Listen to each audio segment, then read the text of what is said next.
Benson, you guys on the Opto side have been on Manufacturing Hub. You guys have been all over the internet. But if someone is here watching ProveIt coverage and may not know who Opto 22 is, can you give the audience a little bit of an overview of who Opto 22 is and what you're here to prove, please? Yeah, sure. So I'll start with the first part about who Opto is.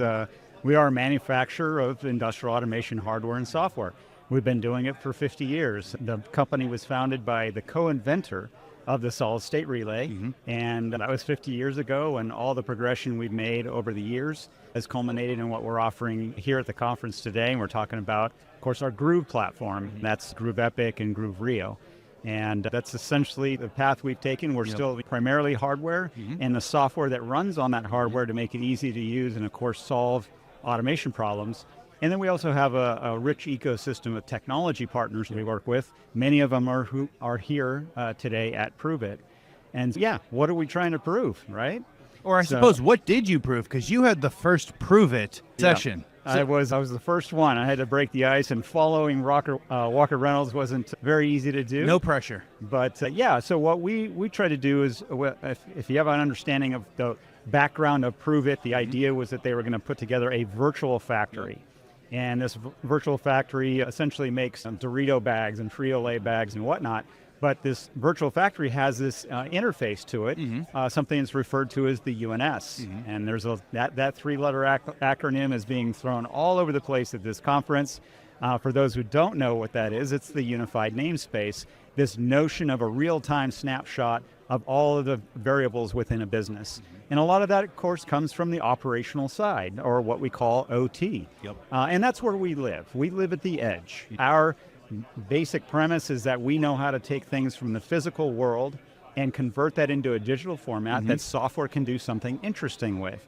So a lot of our products are based on input-output systems, I/O modules, if you will, certainly controllers to perform real-time PLC-based control. But the most important thing are two things. Number one, how do we democratize that data? The problem we have today in a lot of the existing legacy equipment is that data gets trapped, whether it's in a PLC or some other type of system, and it's hard to extract. The second one is, and this has become of paramount importance lately, is cybersecurity. How do we protect those OT systems? Because we're hearing it all over the news, right? People are cracking into factories, they're cracking into utility systems, and whether it's malware or just bringing systems down, you have to protect those systems, and you have to do it at a plant floor level. So that's our two primary things we're bringing here is, hey, let's get the data where it needs to be so that fantastic software can do something interesting with that. And that could be visualization, that could be analyzing the data, it could be simple as storing the data or historizing that data. And that's not the business that we're in. We're all about aggregating that data, putting it in a format people understand, and other software applications can understand. If I can ask you maybe to expand a little bit more on the architecture side, right? So you mentioned obviously you are the hardware solution, but ultimately you have other partners that can live on the controller. Maybe what do those layers look like? How would you get that data out of the UNS? Can you transform the data on the controllers that go into the cloud? What is the architecture? Yeah, indeed. Our platform is designed, but let me take a step back for just a moment. Back in the 80s, we were the first ones to show it with a personal computer at an industrial trade show, because we were very big into the notion of PC-based control. And this is largely in a market that was literally owned by PLCs, Modicon PLCs, and so on.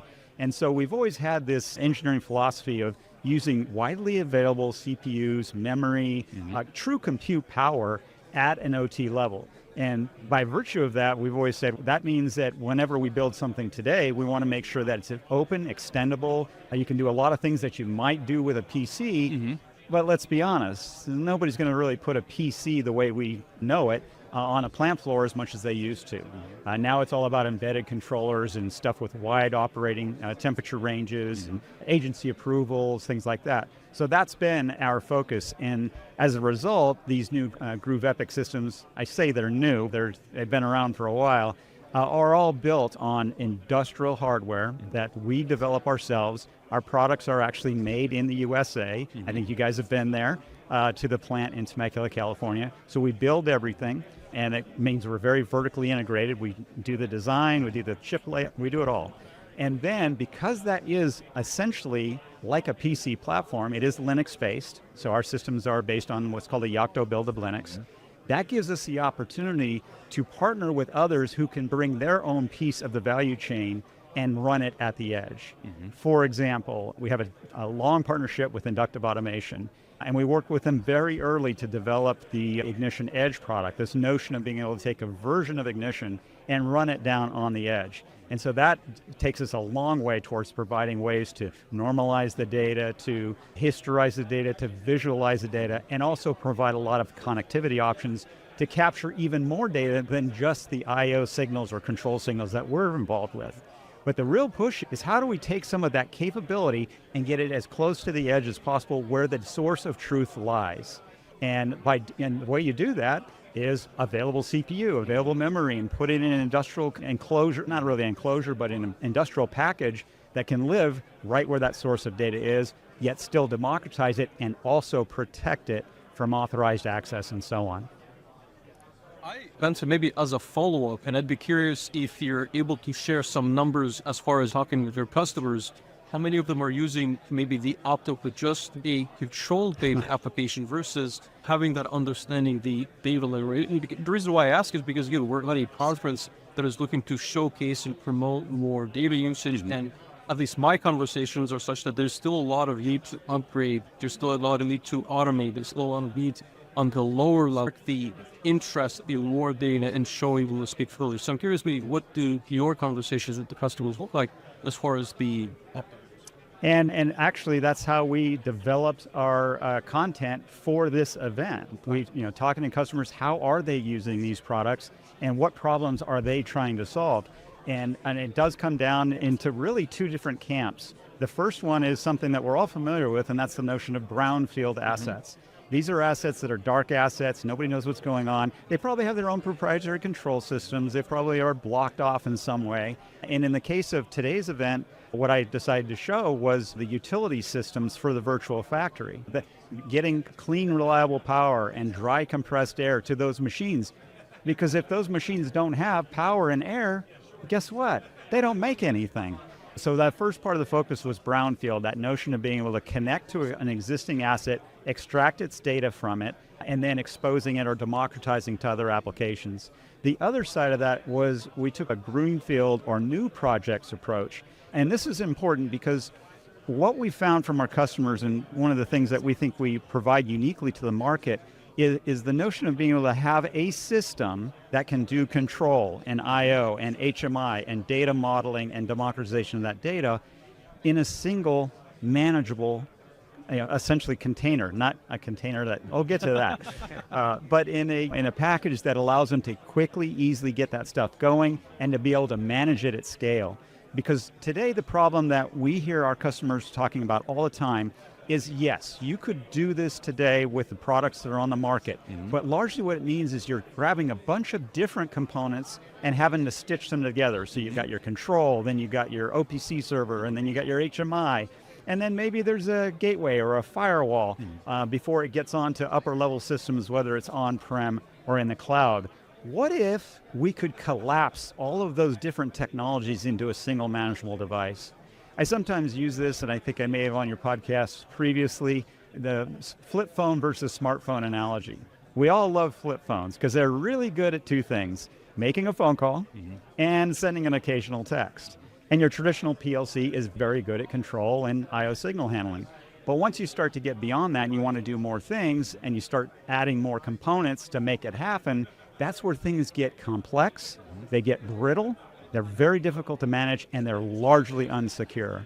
Getting back to that analogy, think about your smartphone today. It still makes a phone call, it still can certainly send a text, but do you carry a camera around with you much anymore, or a music player, or a video camera, or all the other things that now we rely on a single device to be able to tackle all these types of problems that we need to solve, whether it's staying in touch with our kids, or seeing what's latest on the news, or watch a Manufacturing Hub podcast, or listen to one, right? So that's the idea, is how can we simplify that tech stack? And that's essentially what we've been able to do, because on a Linux-based platform, we've got a whole bunch of capabilities, or at the end of the day, we're still, at the heart of this thing, a PLC. real-time Linux extensions to make sure that is numbered, just like a phone, it's got to make a phone call.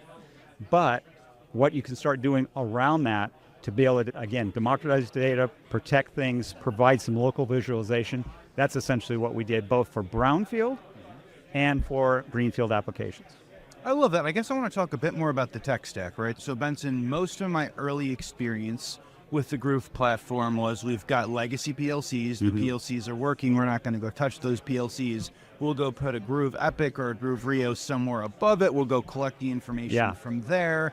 And then we'll go do all of the things that you just said, right? It allows us to make it more secure. It gives us more of that edge processing. It gives us all of those applications on the edge, or the edge above the edge, if you will. However we would like to go say that.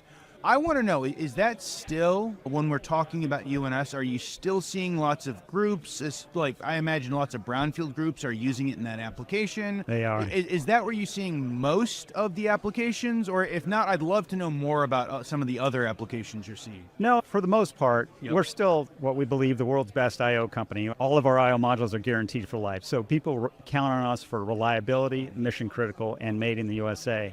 But you still need to do so much more. Yes. And when you're trying to accomplish that, again, with pieces and parts, it becomes pretty challenging. But to your point, we have had customers who take our, say, Groov Epic processor with no I/O and use that. And then you might be saying, hang on, now it's like an IPC. You could make a pretty good argument for that. In fact, Arlen Nipper himself has stated publicly, if you want an IPC, you got to use a Groov Epic. I don't necessarily, I love Arlen, and I'd love it for, but we're not an IPC company. We provide a lot of different capabilities, and IPCs are great, but they're another thing that you got to manage. And in many cases, IPCs tend to cross into the next domain, the IT domain. Now you're dealing with operating system upgrades. You're making sure that you're configuring that system to do all the tasks you want it to do.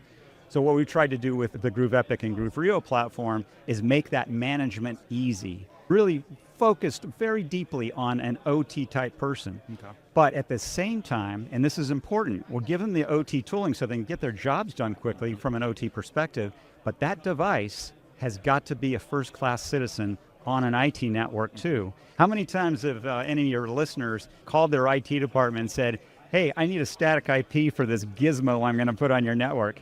You know what you've done when you asked for that? You've shifted the responsibility for that device on their network to them. And they hate that. And that's why a lot of people in OT call IT the Department of No. And that's for a good reason. Part of what we tried to do is make sure that while we have all this easy OT tooling on these devices to do all the tasks we're talking about here, they have to be first-class citizens on the IT network and get those kind of approvals that if I want to put this thing on the network, IT knows how to manage it, they know where it is, they know it has a proper certs, it has a firewall, all that stuff is built in. It does get used as IPC, but yeah. I do want to re-emphasize that speaking of that IT-OT conflict on the cybersecurity side, my experience, and I would assume yours as well, has been that on the OT side, cybersecurity is a lot less understood, right? But despite some of the issues we've seen recently, I still feel that a lot of the engineers are not as concerned as they probably should be. So, agreed. And I've personally had conversations at the VP level on the IT side who are pushing to bolster up cybersecurity, but usually it's either we put some firewalls or we're upgrading Windows 98 machines. That's the reality of many facilities. It sure is. Maybe how would you sell some of the features maybe of the Opto as cybersecurity capable device or something that is a little bit goes beyond than some of the other? Yeah, and so it starts with making sure that the technologies that are employed on this so-called black box, that T guys are like, hey, we use these all the time, is making sure that we're embedding the technologies that make them, again, that first-class system on the IT side. And that's the key thing. And then, the next part is, okay, how's an OT guy going to be able to manage this? And we make the tools easy for them to do that. And, back to your question, if there's an executive or someone saying, well, how do we find the right devices that kind of blend those two technologies together? You might first go to an IPC, which is great. Just know that you're going to need to manage that device. We just try to make it where it lands in both camps. And you can't please all people, but you can do a lot of things that makes it a lot easier for both sides to actually be singing from the same sheet of music. That's part of the problem we have is that it's a language barrier. OT has a different set of requirements than IT. but we have to work together if we're going to move forward. Absolutely, I would agree with that. Benson, as we were talking about what has been successful with you guys, especially when we talk about the ProveIt community, it seems like the groov line might have come out, I don't know, 5 years before it was really needed in the market, especially when you were talking about cybersecurity. For me, I feel like Opto was one of the first groups, hardware or software really, who was very cybersecurity first, cybersecurity conscious. I feel like most of the rest of the world in the vendor space is caught up a little bit to that point, maybe not as far as you guys are. Can you tell us a little bit about the journey? Have you just continued to find more and more people who resonate with a similar message that you guys have said, because cybersecurity has become more important, because edge computing, whether it's an IPC or a non-IPC, at the edge becomes more important? Has that just continued to gain in popularity and demand? Yeah, no question. It all comes down to what problems you're solving, right? And so today's problems are different than yesterday's problems. Let's go back a little bit in history. We've always been trying to, you mentioned we were a little ahead, or a lot ahead, however you want to put it. We've always been that way. In 1996, we sat down with 3 other companies and Microsoft because we wanted to figure out a way, how do we get this OT data out of these OT systems into IT applications? In this particular case, we were trying to get it into a Windows platform. So we developed something called OLE for process control, which we all know now is OPC. And that was way ahead of its time. And then just 2 years later, we came out with an Ethernet I/O product, pure TCP/IP. And when we launched that product, everybody in the market told us we were out of our minds. They said, we don't know what you guys are smoking down there in California, but there's no chance that Ethernet will ever make it to the plant floor. And indeed, look what happened. Clearly, were we prescient in some degree? No, we just knew TCP/IP was going to win the protocol wars, so we went all in. And we're doing the same kind of thing now. We're making sure that people are aware of the issues with not protecting your system and how easy it can be to do that without a bunch of bolt-on stuff. How do you make it innate? How do you make it cyber secure innate? But you have to be able to do that and still be able to share the data. This is so critical. And I think we've discussed this before, but it's worth mentioning again. There's a concept in IT called server and client. And those terms aren't used quite as much in OT. But in IT, it's a big deal. Why? Because you have to protect a server. Because what does a server do? It listens. It listens to requests. Some client connects to a server and asks it for data. That's a server. So all the IT guys are trying to protect servers. But guess what? That PLC down on the plant floor, it's a server. I ask it for something and it responds back. Now, what if I'm not, authorized to ask it for something? That becomes a problem. So the idea is like, how can we start turning some of these devices in OT into more clients? So they're collecting a lot of data, and then they're a client to a server, and that's a big part of this conference, is the use of technologies like MQTT. And the reason why is because MQTT allows me to be a client on the plant floor and produce my data that's consumed by others. And that means I'm going outbound from the device and not allowing traffic to come back in. I'm blocking that access, and that's what OT needs today. They need to be able to protect those systems down there for a whole bunch of reasons. Yes, you can put in VLANs, you can put in firewalls, you can do all of that stuff's available and readily available on the market today. It's just a little more complicated. Why not build it right in and protect people out of the box? Absolutely. I do want to let our listeners know, Benson, you've been on, I remember 2 early conversations that we had with you. There may or may not have been another conversation that I'm not thinking of off the top of my head. Vlad, because he does all the notes, will 100% go put the earlier Benson conversations in. We had early, within the first, 50 episodes of Manufacturing Hub, we had you on doing a history. And you did a history of industrial automation, and you laid in a whole lot of super interesting success stories like we've talked about here, but also some directions that Opto went and invested time and effort in that didn't win the protocol wars or didn't win that particular thing. And for me, that was really interesting. And I love the fact that Opto pictures itself and positions itself as that forward-looking company, knowing that we're going to have a bunch of major successes, but by being on the bleeding edge, we're also going to run into things that might not ever find that adoption or might find that adoption much later. Now, we're not I asking. have an example of that. Oh, too. okay. I was going to ask if you have an example of that, but I'm also interested to know what you guys think that the next 5 or 10 years is going to look like. Yeah, so If you can share, or what parts of that are open and publicish to share. yeah, that's safe. I won't say anything. Hopefully, will get me in trouble. But we see. Let's talk about that example really quick. We thought that there was going to be a real opportunity to share data more easily over cellular. Yeah. We had just recently put together a project in the early 2000s where we put 10,000 cell towers, monitoring cell towers back to what's called a NOC, a Network Operations Center. And we're like, oh, this is going to change everything. So we partnered with Nokia at the time, which was the largest handset manufacturer in the world prior to Apple kind of taking over, or BlackBerry RIM. And we thought this is going to change everything. We'll put Nokia radios essentially on I/O and control systems, and the market wasn't ready. There was a whole bunch of reasons why it didn't work. We swung for the fences, and we struck out. And that's okay. That's how we learn and move forward. But we always say, okay, what's the next big thing? For us today, it does come down to a couple of things. One of the things we just announced at this show is we're now adding containers to our Groov Epic and Groov Rio system. So the reason why that's important is because it allows the proliferation of the right software tool for the right job at the edge. So you can choose what you want to do there, and we're protecting that, sandboxing it, but still putting on a platform that allows you to protect those systems, but still democratize their data. So we think that's a pretty big deal. We're also seeing the availability of more compute power, more RAM and so on. And so we're very intrigued by and been working with some interesting applications that start to do some of that analysis to, I hate to use these terms because they're so overused, AI, ML, mostly more on the ML side. How can we pre-process this data and cleanse it and normalize it to a high degree at the edge and reduce the latency between that and the system that can use this information? So that's a big step for us as well. So it's a lot of it is more processing power, more capabilities, and potentially even smaller packages.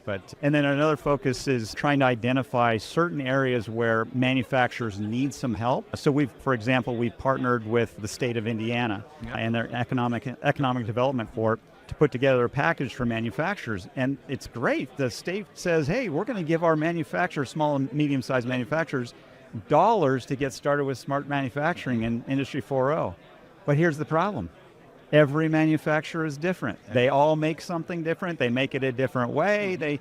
But what's the one common denominator that all manufacturers have to deal with? One thing. They all use power? Exactly. They all use power. So that's something we've been focused on a lot lately, is being able to get power information out of large loads, understand their health, understand how much energy they're using, so that we can strike out quick wins. And that's what the state of Indiana did. They put together a starter kit that included Opto and some inductive automation software, funded that, gave it to these manufacturers so they could start their journey by digital transformation journey, but start with something that was very common. Now, could you go out and buy a bespoke energy monitoring system and do this? Yeah, sure. Well, what next? How do you scale that? You don't. You pivot. You do something. We're saying that there's a way to do this, to be able to start off with something we can all get our arms around, save some costs, notch up some wins, and then use that same system, scale it up to start communicating with other parts in the plant. And that's what we're showing here at ProveIt. And you guys know me. I don't want to tell people, I want to show them. And this is the right venue for that. Absolutely. So we had Becca Gillespie. We had her on Manufacturing Hub. I think it was within the first month that she had taken over as director of that program. And I think you and she did an ICC presentation. We did. Was that, yes. And so I think you and she did an ICC presentation. I'm very excited to go find some time later this year to get her back on 18 months into the journey. Sure. What does it look like? What sort of insights have you been able to find? Because I think her going and capturing the hundreds or however many of small and medium manufacturers actually being able to collect the data, I think that would be very interesting to look at, to see what sort of insights she's gotten, and do they follow the lines of the large manufacturers that typically do have energy collection and energy programs. But those large corporations have teams of people they can throw at it. And their focus has been on small and medium-sized manufacturers. And a lot of times, they may not have an IT department, and even much less an OT department. but they need to take those first steps. And so I think she's done a terrific job in putting this program together because she did something else which was unique. This isn't just about technology, whether it's from Opto or from Inductive. It's about getting the right people in place. And so her program was able to create funding for system integrators and for training. In other words, she looked at the whole picture. This is not just a technology problem. This is a people problem too, and a processes problem. So how do we combine those? I thought she had a lot of foresight in putting that kind of the program together. So I was going to ask you about those roadblocks because I think, again, in our space, there's just not enough conversations about not just, we're all excited about tech, right? Right. We want to see numbers move around, but ultimately, it is a challenge to bring this to an end customer that doesn't have the right, I want to say, team in place, the right maybe knowledge set in place to support and build them. And I guess maybe to bring this once again back to you is, what are some of these roadblocks? Is it because they're lacking teams? Is it because they're lacking commitment? Is it because the POCs are maybe not giving the ROI? Like, what are some of the conversations you're having where they are presenting some interesting roadblocks? Yeah, a lot of it, let's be honest, whatever you decide to do, you're going to have to find a budget for it, right? And that means you're talking to somebody probably higher up in the chain. And then what's the very next question? Oh, you need this much money? What's the ROI? So those kind of things are real. There's no way to sugarcoat it. And so that's why we always continue to say is, let's find a problem you're dealing with and let's solve that at a small scale, and then we can branch out from there. We did the same thing at Opto. We're a California manufacturer. Our electricity bill was through the roof. So what did we do? We focused first on how can we start saving money and energy. And I don't mean to be coming back to energy a lot, but it's just a classic example where if you can notch out a win, save some dollars, that may give you a little juice to go for the next thing and the next thing and the next thing. But to your question about what are those roadblocks, it's a lot of old thinking. The notion of digital strategy is still nascent, that it's still relatively new, and I wouldn't say it's necessarily made its way all up to the upper echelons. Now, there are some companies here. One of them is our customer. I can't mention his name. I can't even mention the industry he's in, but I'll tell you this, he came up with some really brilliant ideas about how to collect a lot of data from their machines, and thankfully he chose Opto to help him do that. But ultimately what happened is he showed that to his CEO, and his CEO is like, what do you need? You have an open checkbook. Let's go make this happen. Not because it was cool, not because it gave him new dashboards or anything. You know why? Because he has to compete with Chinese competitors. And he has, with this digital transformation project that they're well involved in, they have what they believe is a distinct and strategic competitive advantage against their competitors because of the way that they've digitally transformed their business to be more efficient, more operationally ready, and to build new products at more scale. And so sometimes it does need to come from the CEO because they set the tone. But the roadblocks exist and we know them. I just watched a really cool talk with Emma Roloff, who talked about this idea about making sure people are involved in the process. That stuff is super critical. So every organization is going to be different.